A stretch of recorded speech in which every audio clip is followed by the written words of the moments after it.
Hello बच्चों, हमारी previous video में हमने कॉन्सेप्ट ऑफ ड्रिफ्ट वेलोसिटी के बारे में डिस्कस किया था और इस वीडियो में आज हम कुछ और न्यू टॉपिक्स लेने जा रहे हैं जो कि उसी से कंसर्न आगे की कुछ और न्यू टॉपिक्स हैं। आज हम लोग अभी फिलहाल इस वीडियो में डिस्कस करने जा रहे हैं relation between electric current and drift velocity. देखिए, ड्रिफ्ट वेलोसिटी जो हमने लास्ट अपनी वीडियो में डिस्कस किया था उसमें हमने ये जाना था कि किस तरीके से किसी एक रेस्ट में इलेक्ट्रॉन्स जो होते हैं, किसी रेस्ट में रखे कंडक्टर के अंदर जो इलेक्ट्रॉन्स होते हैं वो रैंडमली कहीं ना कहीं किसी भी और डायरेक्शन में मूव करते रहते हैं।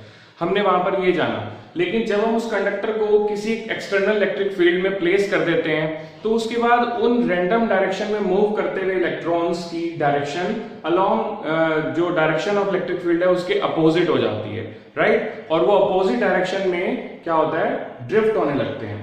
और हमने ड्रिफ्ट के बारे में जाना किस तरीके से इलेक्ट्रॉन्स की जो अपनी खुद की वेलोसिटी होती है, यानी 10⁴ टू 10⁵ मीटर पर सेकंड, जो कि रैंडमली किसी नॉर्मल रूम टेम्परेचर के ऊपर होती है, जिसको कि हम थर्मल वेलोसिटी ऑफ इलेक्ट्रॉन्स भी कहते हैं, जो ऑन एन एवरेज 0 होती है, जैसा हमने अपनी लास्ट वीडियो में लेक्चर 2 में भी जाना। तो ये चीजें हमने जानी कि और जो उसकी ड्रिफ्ट वेलोसिटी है वो सिर्फ एक अपने आप में उसको धकेलने वाली ड्रैग वाली वेलोसिटी हुई, जो कि इलेक्ट्रिक फील्ड की वजह से उसके ऊपर लगने वाले इलेक्ट्रिक फोर्स की वजह से होती है और वो उसके अपोजिट डायरेक्शन में मूव करने की वजह से होती है। इलेक्ट्रॉन जाना चाह रहा है कहीं और हल्का हल्का धीरे धीरे इधर उधर शिफ्टिंग होती जाती है, वो धकेल दिया जाता है और धीरे धीरे वो क्या होता है, कंडक्टर की लेंथ को धीरे धीरे सभी इलेक्ट्रॉन्स जब थोड़ा थोड़ा सा शिफ्टिंग देते हैं, ड्रिफ्ट होते हैं, तो क्या होता है, एक फाइनल रिजल्टेंट वेलोसिटी मिलती है ऑन एन एवरेज। और वो एवरेज वेलोसिटी हमारी इलेक्ट्रॉन्स की वेलोसिटी क्या मानी जाती है, ड्रिफ्ट वेलोसिटी मानी जाती है, राइट। ये हमने अपनी लास्ट वीडियो में बहुत अच्छे से डिस्कस किया था, ठीक है। चलिए आगे बढ़ते हैं।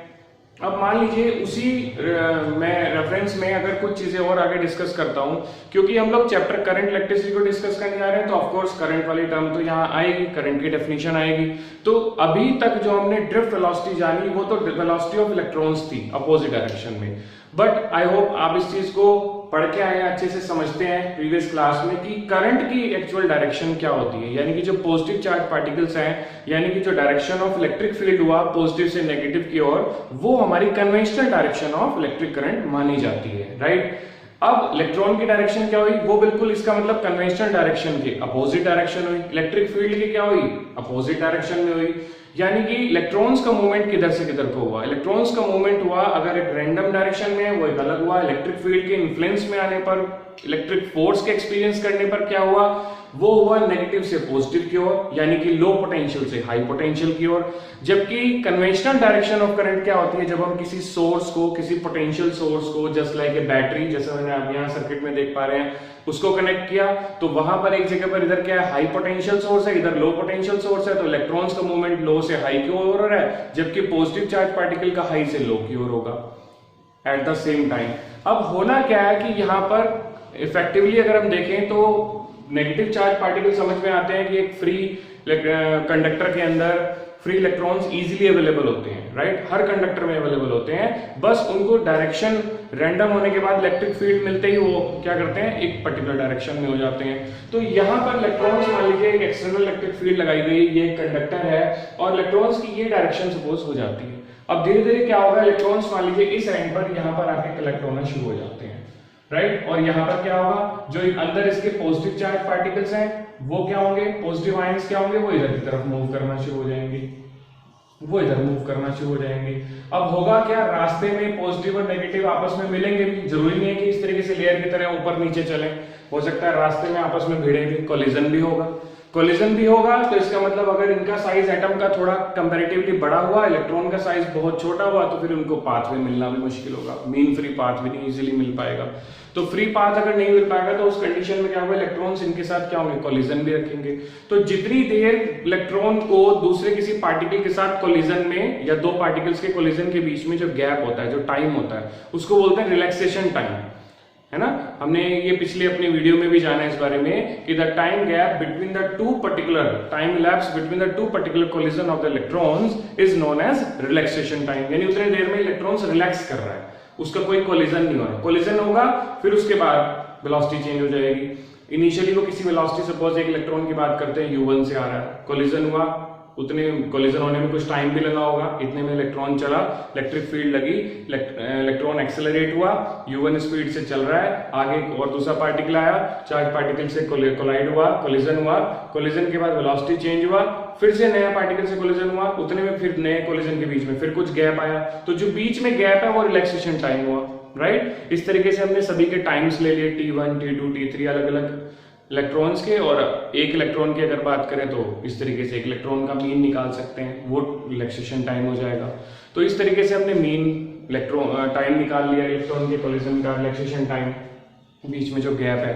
अब ये चीज हमारी क्या है यहाँ पर ये बता रही है कि बीच में जो पार्टिकल्स आपस में कोलाइड भी हो रहे हैं, रिलैक्सेशन टाइम भी हो रहा है, तो यहाँ कुछ ना कुछ बीच में रेजिस्टेंस भी ऑफर होगा।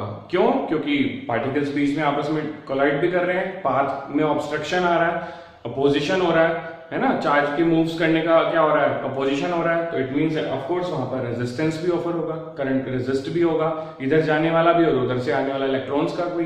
तो अल्टीमेटली यहाँ पर इस चैप्टर में अगर हम आगे चल के देखें तो इलेक्ट्रॉन के मतलब इस बिहेवियर की वजह से यहाँ पर जो मूवमेंट हो रहा है इनका चार्जेस का, वहां पर एक रेजिस्टेंस भी ऑफर होगा, उसके बाद फिर टेम्परेचर डिपेंडेंसी भी आएगी, ये चीजें भी अफेक्टेड करेंगी, यानी अल्टीमेटली ये चीजें कुल मिलाकर अफेक्ट करने वाली है, ये चीजें आगे चल के और पढ़ने वाले हैं। तो चलिए कंडक्टर की हम यहाँ पर इस समय रिलेशन की बात करते हैं, इलेक्ट्रिक करंट और ड्रिफ्ट वेलोसिटी में किस तरह से रिलेशन को डिस्कस किया जा सकता है। तो चलिए सबसे पहले देखते हैं, कंडक्टर को हमने यहाँ पे प्लेस किया, एक्सटर्नल इलेक्ट्रिक फील्ड में इसको रखा हुआ है, और उसके बाद क्या होता है, यहाँ पर धीरे धीरे इलेक्ट्रॉन्स यहाँ कलेक्ट होना शुरू हो जाएंगे, पॉजिटिव चार्ज धीरे धीरे कहाँ कलेक्ट होंगे, यहाँ पर आने शुरू हो जाएंगे इस तरीके से। अब इस जगह पर क्या है, नेगेटिव चार्ज, और यहाँ कौन सा टर्मिनल है, पॉजिटिव, तो क्या होगा, एक अट्रैक्शन बनेगा, तो इस तरीके से एक सर्किट कंप्लीट हो जाएगा। इधर पॉजिटिव है तो यहाँ पर क्या होगा, नेगेटिव है, अट्रैक्शन होगा, तो इस तरीके से क्या होगा, सर्किट कंप्लीट हो जाएगा। तो एक इलेक्ट्रिक करंट का यहाँ पे क्या होगा, फ्लो होना स्टार्ट हो जाएगा। तो कन्वेंशनल डायरेक्शन ऑफ करंट क्या होगा, ये होगा, यानी आप इसको कन्वेंशनल डायरेक्शन ऑफ करंट कह सकते हैं, पॉजिटिव से नेगेटिव। जबकि इलेक्ट्रॉन्स किधर जा रहे हैं, इस डायरेक्शन में जा रहे हैं, इलेक्ट्रॉन्स का मूवमेंट इधर से इधर को हो जाएगा, राइट। तो ये चीज क्लियर कर ली।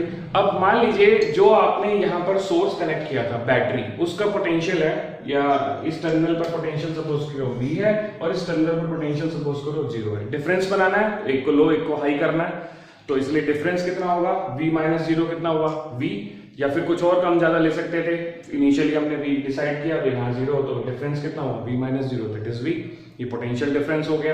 अब ये पोटेंशियल डिफरेंस अगर हमने इसके अक्रॉस यहाँ पर कंडक्टर के साथ कनेक्ट किया है, तो कंडक्टर का भी उतना ही होगा, राइट। अब एक्सटर्नल फील्ड हमने लगाई हुई है, तो इलेक्ट्रिक फील्ड E और पोटेंशियल में क्या रिलेशन पढ़ा आपने प्रीवियस यूनिट में, आपने पोटेंशियल ग्रेडियंट का फॉर्मूला पढ़ा होगा, और आपने ये फॉर्मूला वहां पर पढ़ा था,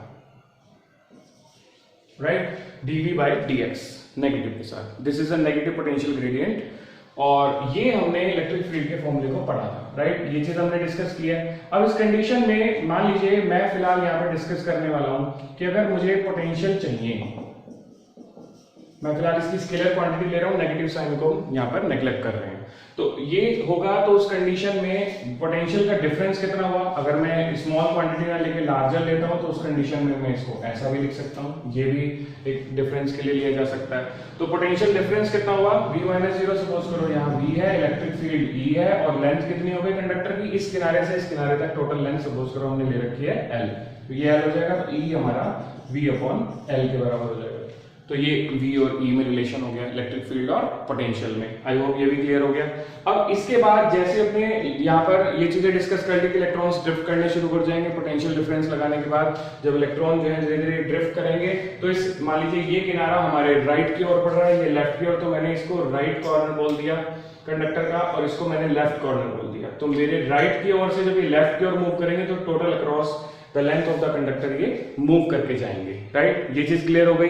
अब यहां पर मान लीजिए किसी समय टोटल नंबर ऑफ इलेक्ट्रॉन्स पर यूनिट वॉल्यूम कितने हैं, तो हमने लिया नंबर ऑफ इलेक्ट्रॉन्स पर यूनिट वॉल्यूम n है।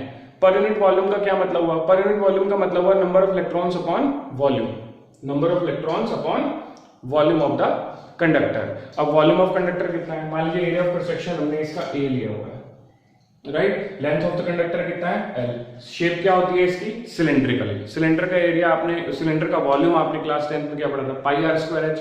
पाई r स्क्वायर क्या होता है उसमें, area of cross section circular होने की वजह से। h क्या था उसका हाइट, अब यहाँ हाइट की जगह क्या आ गया, लेंथ l आ गया, और पाई r स्क्वायर जो उसका एरिया ऑफ क्रॉस सेक्शन है उसको हमने क्या लिया a, तो वॉल्यूम हो जाएगा a इंटू एल।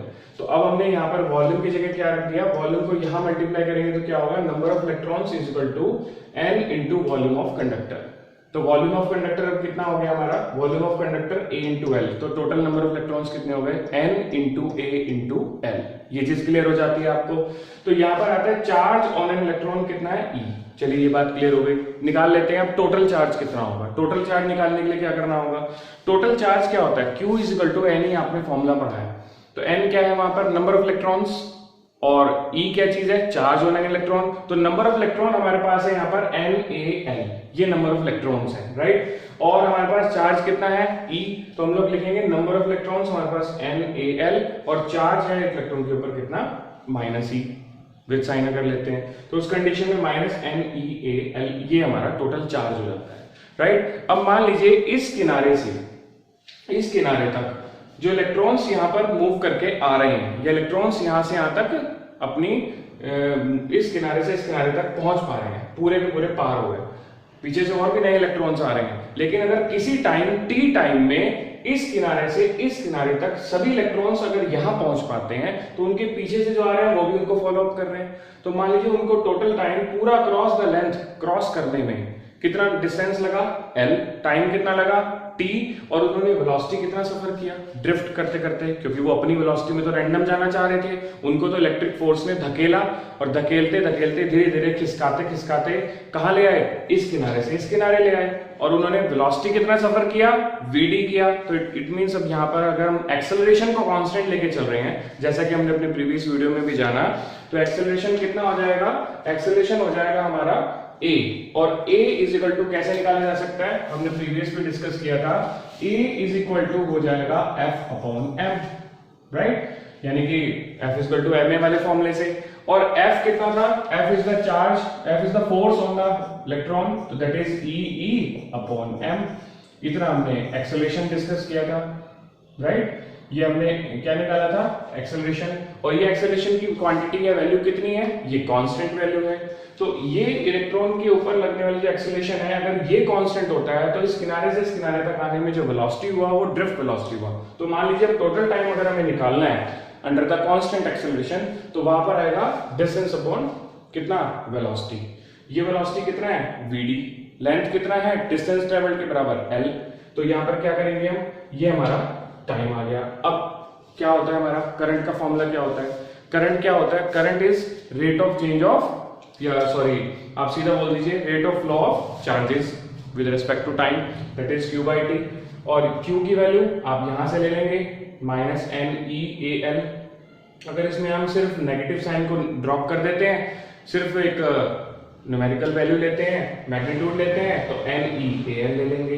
अब हमारे पास टाइम कितना हुआ, l अपॉन vd, ये हमने प्लेस किया, l से l कैंसिल, तो कितना बचता है यहाँ पर vd, और ये जाएगा ऊपर, तो this is I is equal to NeAVd, यानी ये वैल्यू क्या मानी गई, this is the required relation between current I and drift velocity vd, right. चलिए इसके आगे करंट डेंसिटी को डिस्कस किया जाएगा। करंट डेंसिटी में क्या होगा, देखिए करंट डेंसिटी हम अपने प्रीवियस वीडियो में भी डिस्कस कर चुके हैं। It is defined as a total current flowing per unit area of the cross section of the conductor, ये हमने पढ़ा है।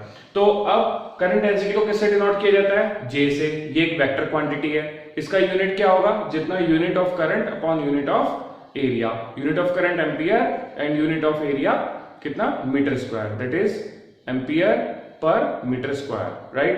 अब J is equal to I upon A, I का फॉर्मूला आपने अभी पीछे डिस्कस किया, I और VD का, I is equal to NeAVd, N number of electrons passing across the conductor, E charge on an electron, A area of cross section, VD drift velocity of the electrons, right. तो हमने NeAVd यहाँ पर एक formula रखा, नीचे रखा हुआ है A एरिया, एरिया से क्या हुआ, एरिया कैंसिल होने के बाद फॉर्मूला बचता है J is equal to NeVd only, right. I hope it is clear. अब ये फॉर्मूला अगर हम वेक्टर फॉर्म में लिखें तो वेक्टर क्वांटिटी इसमें क्या चीज है, सिर्फ ड्रिफ्ट वेलोसिटी, तो वेक्टर यहाँ होगा J vector is equal to, minus sign हम यहाँ पर ले सकते हैं अगर हम इलेक्ट्रॉन के चार्ज को ले रहे हैं, राइट। अगर ये चार्ज हम एक जनरल चार्ज बता रहे हैं तो यहाँ पर पॉजिटिव नेगेटिव दोनों के लिए होगा। फिलहाल मैं इसको डिफरेंशिएट कर रहा हूं, यहाँ पर मैंने नेगेटिव लिया है जस्ट फॉर इलेक्ट्रॉन्स, राइट। तो यहाँ पर ये आ जाएगा।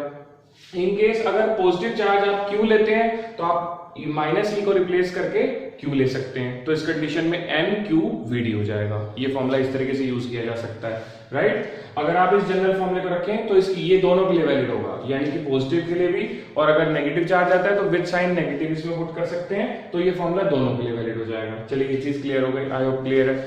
Now the next topic is deduction of Ohm's law with the help of these physical quantities. Deduction देखिए कैसे किया जाएगा। ओम्स लॉ क्या होता है? V proportional I, this is Ohm's law, right, where R is any constant of proportionality, so it will be V is equal to IR, right? R is the resistance। तो चलिए इसके बारे में आगे देख लेते हैं किन किन चीजों की हमें यहाँ पर और जरूरत पड़ने वाली है। तो सबसे पहले ड्रिफ्ट वेलोसिटी का फॉर्मूला हमने अभी पीछे अपनी प्रीवियस वीडियो में देखा कि Vd is equal to A into tau। What is Vd? Drift velocity, A acceleration, constant acceleration of the electrons, and tau means relaxation time, average time of the electrons between the collisions। तो यहां पर ये चीज आ चुकी है। Acceleration कितना होगा? F is equal to ma से A is equal to F upon m। What is F? F is the force, electric force on the electron in the opposite direction of the electric field। कितना था वो? Minus E E, small E into capital E. Small E क्या होगा? Charge on electron. E क्या होगा? Capital E, electric field. तो यहां पर हम सिर्फ इसकी क्वांटिटी ले रहे हैं, यानी मैग्नीट्यूड वैल्यू ले रहे हैं, कितनी? स्मॉल ई इंटू कैपिटल, और अपॉन में कितना आ जाएगा? अपॉन में आ जाएगा यहाँ पर mass, right. I hope it is clear. तो अब इस तरीके से हम लोगों ने क्या किया, यहाँ पर इसकी क्वांटिटी को फाइंड कर लिया। आई होप इट इज क्लियर। अब क्वांटिटी को फाइंड कर लिया तो यहाँ पर ये आ गया चार्ज। अब हम क्या कर रहे हैं? इस चार्ज की क्वांटिटी को यहाँ पर प्लेस कर रहे हैं, E upon M into tau. Now this is V D, right. अब E क्या चीज है इसमें? Electric field. इसका भी रिलेशन हमने अभी डिस्कस किया। अभी क्या रिलेशन है इसका? E is equal to V upon L। इसको प्लेस करेंगे तो this is the expression for drift velocity. Now I hope it is clear. This is expression for drift velocity. Clear हो गया। अब इसके बाद हम लोग आते हैं आगे, हमें डिस्कस क्या करना है? हमें ओम्स लॉ के लिए I की भी जरूरत होगी। तो I का एक्सप्रेशन कितना होगा? NEA/VD। इस VD वाले एक्सप्रेशन में ये जो हमारी वैल्यू है, ये वैल्यू हम यहां से इस वैल्यू को यहां प्लेस कर रहे हैं VD में, दिस वन। ओके, अब क्या आता है देखिए, n आ जाएगा, उसके बाद E इंटू ई स्क्वायर हो जाएगा, A is already there, V ये आ जाएगा इंटू टॉ, और अपॉन में m into L, this one. इसमें से आप जो भी क्वांटिटी है सभी चीजों को एक साथ कंबाइन कर लीजिए, v को आउट कर लीजिए। तो v को आउट करने के बाद क्या बचता है यहाँ पर? यहाँ पर बचता है n e square a tau upon में m इंटू एल, और ये ब्रैकेट में आ जाएगा। v को बाहर कर दीजिए। कुछ लगने लगा जैसे थोड़ा सा लुक आ रहा है कि v equal to I R आएगा या v प्रोपोर्शनल आई। अब इस चीज को आपको उधर भेजना है, यानी ये चीज बिल्कुल रिवर्स होकर रेसिप्रोकल होकर उधर चली जाएगी, राइट। ये चीज क्लियर हो गई। आप इसको ऐसे रिवर्स करके लिख सकते हैं, इस टर्म को इधर या उसको इधर, ये चीज हो जाएगी। This whole quantity must be constant. ये कांस्टेंट होना जरूरी है। क्यों है कांस्टेंट होना जरूरी? क्योंकि ओम्स लॉ की यही कंडीशन है। अब ये कांस्टेंट कैसे होगा, हमें पहले ये जानना बहुत जरूरी है। तो देखिए इसकी कांस्टेंट होने में क्या चीज आएंगी। सबसे पहले तो हमने ये लिख लिया कि m l n e a tau everything is constant.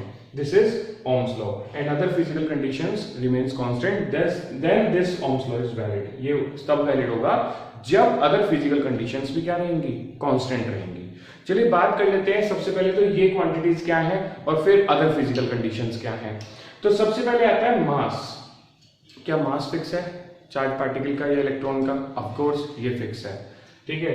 क्या L length of the conductor fix है जो एक बार इनिशियली लिया? ऑफ कोर्स ये भी फिक्स ही है। N नंबर ऑफ इलेक्ट्रॉन्स आपको पता है, मैंने पर मीटर क्यूब में अपनी प्रीवियस वीडियो में बताया 10⁻29 के करीब होते हैं per metre cube per unit volume में।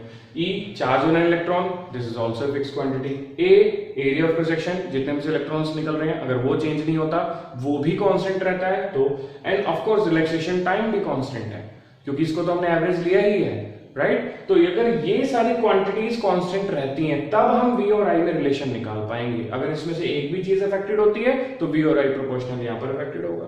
तो it means these all must be constant, must remain constant. Right. तो अगर ये सब कांस्टेंट है तो यहां पर V प्रोपोर्शनल I वाला रिलेशन आता है and this relation is Ohm's law, right. ये चीज क्लियर हो गई। अब इसके बाद ओम्स लॉ में यहाँ पर प्रोपोर्शनलिटी को की जगह क्या आएगा, इक्विवेलेंसी के साइन आने पर एक कांस्टेंट इंट्रोड्यूस होगा and that is R and R is resistance and this R on comparison will give you this particular quantity यानी कि R is equal to ml upon n e square a into 2. This is the relation for resistance value and this whole value is constant. तो R क्या हुआ, R अगर हम इस Ohm's law से देखें R is equal to V upon I, यानी ये जो रिलेशन हमारे पास V is equal to IR आ रहा है, तो यहाँ से अगर हम R रेशियो को देखें तो this is V upon I. So this is the ratio of the potential difference to the current in the electric circuit and R is the property of opposition or obstruction of the charges which are flowing across the conductor, across the length of the conductor, जो resistance charges flow कर रहे हैं उसको oppose कर रहा है, right. ये चीज क्लियर हो गई। चलिए बात करते हैं कि ये जो कांस्टेंट फैक्टर्स हमने माने हैं जिसमें ये R आ चुका है, ये कैसे अफेक्ट करता है और अदर फिजिकल कंडीशंस क्या हैं।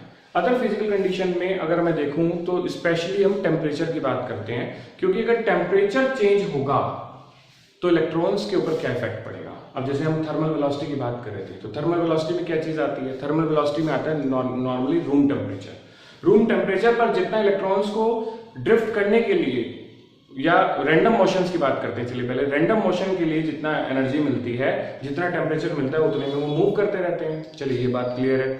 लेकिन अगर वो टेम्परेचर ज्यादा हो जाए, ठीक है, वो टेम्परेचर क्या हो जाए, ज्यादा हो जाए, तो उस कंडीशन में क्या अब भी इलेक्ट्रॉन्स की वेलोसिटी अफेक्टेड नहीं होगी, ऑफ कोर्स होगी। टेम्परेचर अगर ज्यादा होने की कंडीशन में इलेक्ट्रॉन्स तेजी से निकलेंगे तो वेलोसिटी इंक्रीज होगी, तो क्या होगा, कोलिजन जाके जल्दी करेंगे, यानी कि जो बीच में गैप था बिटवीन टू कोलिजन वो डिक्रीज होगा, यानी कि टाइम डिक्रीज होगा, और अगर टाइम डिक्रीज होगा तो रिलैक्सेशन टाइम डिक्रीज होगा, राइट।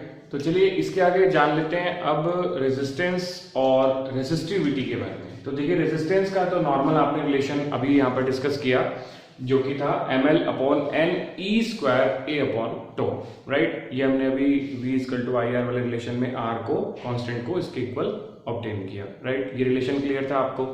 अब इसके बाद r का एक रिलेशन, ये भी आप बहुत अच्छे से जानते हैं, right, r equal to rho into l upon a, ये भी आपको बहुत अच्छे से क्लियर है। अगर इन दोनों रिलेशंस को कंपेयर किया जाए तो उस कंडीशन में हम लोग यहां से ऑब्टेन कर सकते हैं रो का रिलेशन। कंपेयर कैसे किया जाएगा, अब जैसे आप इस पर्टिकुलर एक्सप्रेशन में अगर ध्यान से देखें तो आप इसमें से m n e स्क्वायर और टो को अलग कर देते हैं, तो ऊपर सिर्फ l अपॉन a बचता है, ऊपर l और नीचे डिनोमिनेटर में a बचता है, राइट। तो ये चीज आपने अलग कर ली। अब आप इस रिलेशन को इससे कंपेयर करेंगे तो l अपॉन a बिल्कुल इससे अलग नजर आ रहा है, और यहाँ पर रो ये वैल्यू आपकी ये मिल जाएगी, आपको डिवाइड करके भी निकाल सकते हैं, कंपेयरिंग लिख दिया यहाँ पर, राइट। अब एक रिलेशन आता है कंडक्टेंस क्या है। रेजिस्टेंस अगर है वो एक ऑब्स्ट्रक्शन है, वो एक रुकावट है, वो एक अपोजिशन ऑफ द चार्जेस है for the flow of the charges across the conductor, तो उसका अपोजिट क्या होगा, उसका रेसिप्रोकल क्या होगा, कंडक्टेंस। तो कंडक्टेंस और रेजिस्टेंस में रेसिप्रोकल रिलेशन हुआ।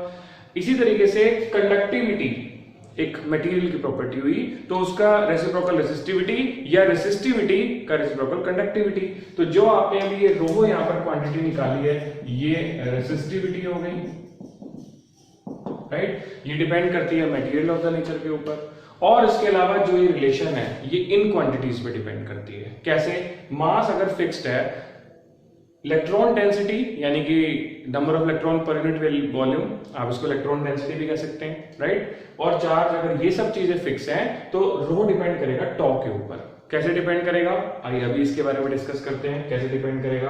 फिर कंडक्टिविटी को देख लेते हैं, और रेसिस्टिविटी में क्या रिलेशन हुआ, रेसिप्रोकल रिलेशन हुआ, ये आपको क्लियर है। इसका मतलब कंडक्टिविटी का सिंबल हम लोग यहाँ पर ये सिग्मा लेके चलते हैं, रेसिस्टिविटी आपकी क्या होती है, रो। तो sigma equal to 1 upon rho, और रो हमारा जो फॉर्मूला इसका रिवर्स हो जाएगा, यानी n e square tau upon कितना हो जाएगा, m हो जाएगा। I hope it is clear. ये आपने क्लियर कर लिया, यहां से आपका ये सिग्मा का रिलेशन आ जाएगा।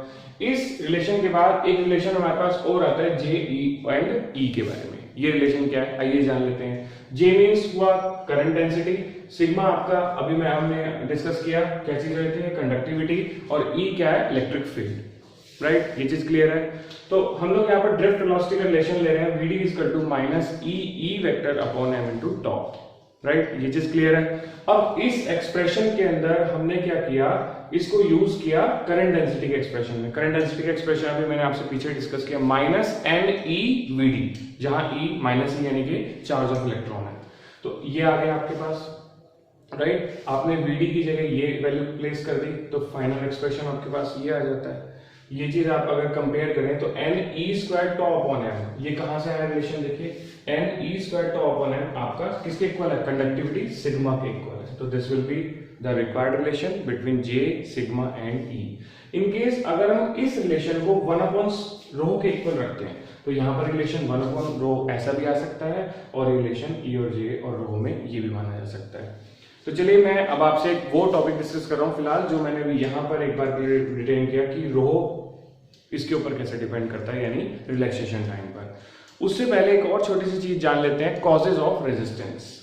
रेजिस्टेंस क्यों आता है, रेजिस्टेंस जो इस कंडक्टर के अंदर जो प्रॉपर्टी है उसका रीजन क्या है। सबसे पहले तो हमें ये पता है कि कंडक्टर के अंदर फ्री इलेक्ट्रॉन्स अवेलेबल होते हैं। जब उसको इलेक्ट्रिक फील्ड में कनेक्ट करते हैं तो वो अपोजिट डायरेक्शन में मूव करते हैं, और उसके अलॉन्ग द इलेक्ट्रिक फील्ड जो है वहां पर जो पॉजिटिव मेटल आयंस बचते हैं, इलेक्ट्रॉन्स बाहर निकलने के बाद जो मेटल आयंस बचते हैं, क्योंकि बाहर ना निकलने से पहले क्या कंडीशन मानी जाती है, हम ये मानते हैं कि एटम न्यूट्रल है, बैलेंस्ड है, राइट। लेकिन जब इलेक्ट्रॉन्स उसमें एक्साइट होकर बाहर जा रहे हैं तो उसके बाद बचेगा क्या atom, positive charge metal ions बचेंगे।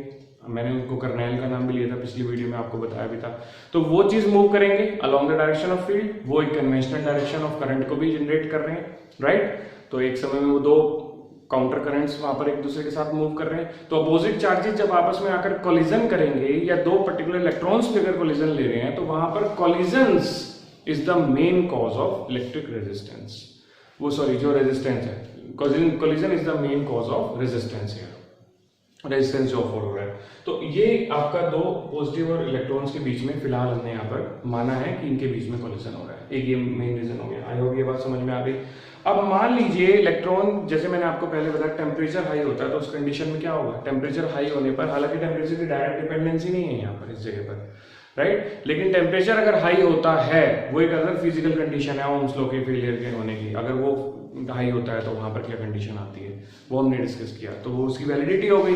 फिलहाल अगर हम टेम्परेचर हाई मानते हैं तो उस कंडीशन में क्या होगा, इलेक्ट्रॉन्स क्या होगा, बहुत फास्टली मूव करेंगे, एकदम से एटम्स को से एक्साइट होकर बाहर आएंगे। अगर उनकी वेलोसिटी बढ़ती है तो क्या होगा, कोलिजन भी फास्ट होगा। या अगर हम नॉर्मली ये डिस्कस करें कि अगर मान लीजिए लार्जर नंबर ऑफ कोलिजन्स होते हैं तो उस कंडीशन में क्या होगा। कुल मिलाकर फाइनल पॉइंट पे आते हैं, कोलिजन्स हम मान रहे हैं कि लार्जर नंबर में हो रहे हैं तो क्या होगा, जल्दी जल्दी हो रहे हैं, फास्टर हो रहे हैं, लार्जर हो रहे हैं, राइट। तो क्या होगा, उस कंडीशन में रिलैक्सेशन टाइम डिक्रीज होगा। और अगर रिलैक्सेशन टाइम डिक्रीज होगा तो अल्टीमेटली ये रो यानी रेजिस्टिविटी पे कैसे इफेक्ट करेगा, आप देख रहे हैं इनवर्सली है, रेसिप्रोकल है। रिलैक्सेशन टाइम अगर कम हुआ तो क्या होगा, रेजिस्टिविटी और ज्यादा इंक्रीज हो जाएगा, राइट। ये बात क्लियर हो रही है। अब ये किन बातों पे डिपेंड करती है, ये इन बातों पे डिपेंड करता है कि जो कंडक्टर हमने चूज किया है उसका मटेरियल क्या है, उसके अंदर जो एटम्स वगैरह जो भी जिस तरीके से सेटअप किए गए हैं, उनका जो अरेंजमेंट ऑफ एटम है वो किस टाइप का है, यानी वो नेचर ऑफ एटम के ऊपर या नेचर ऑफ कंडक्टर के ऊपर चली जाती है ये बात। इसीलिए रेजिस्टिविटी के साथ साथ रेजिस्टेंस का भी जो है डिपेंडेंसी उसके मटेरियल के नेचर पर आ जाती है। तो यहाँ पर इसीलिए यहाँ पर हम एक और पॉइंट यहाँ पर ऐड कर रहे हैं कि अगर लार्जर नंबर ऑफ कोलिजन है तो स्मॉलर टाइम ऑफ रिलैक्सेशन होगा, तो लार्ज नंबर ऑफ रेजिस्टिविटी होगा। और इसी तरीके से जो रेजिस्टिविटी है, रेजिस्टेंस है, वो डिपेंड करता है नेचर पर, मटेरियल पर, कंडक्टर पर और एल और ए पर। तो आपने इसका नेचर जान लिया कि नेचर पे किस तरीके से डिपेंड करता है। आई होप ये क्लियर हो गया होगा। अरेंजमेंट ऑफ एटम्स की वजह से नेचर पे डिपेंड करता है मटेरियल की, कि वो कितना अलाउ कर रहे हैं इलेक्ट्रॉन्स को इजीली पास होने के लिए, कितना क्लोजली पैक्ड है वो, किस तरह का कंडक्टर है, किस तरह का मटेरियल है। इसीलिए डिफरेंट कंडक्टर के लिए डिफरेंट रेजिस्टिविटी वैल्यू होती है। और फिर ऑन स्पॉट बाकी फैक्टर्स भी काउंट करते हैं, वो भी बीच में आते हैं। कौन से दूसरे फैक्टर हो सकते हैं, लेंथ ऑफ द कंडक्टर हो सकती है। Larger is the length of the conductor, the flow of the electrons will pass across the conductor length and will face the more resistance value, will have the more collision value, more collision. तो इसके उसको face करके जाएंगे तो क्या होगा, resistance value of course बढ़ेगी, proportional होगा डायरेक्टली। फिर अगर एरिया ऑफ प्रोजेक्शन अगर लार्जर है तो उस कंडीशन में क्या होगा, अगर एरिया ऑफ प्रोजेक्शन लार्जर है तो उस कंडीशन में क्या होगा, large number of electrons easily pass हो जाएंगे, right, easily cross the conductor निकल कर चले जाएंगे। तो I think it's all about this particular video. Please watch this video again and again, resume it, and share and like it. If you have any confusion, you can comment on the video description and watch it again and again. Thank you.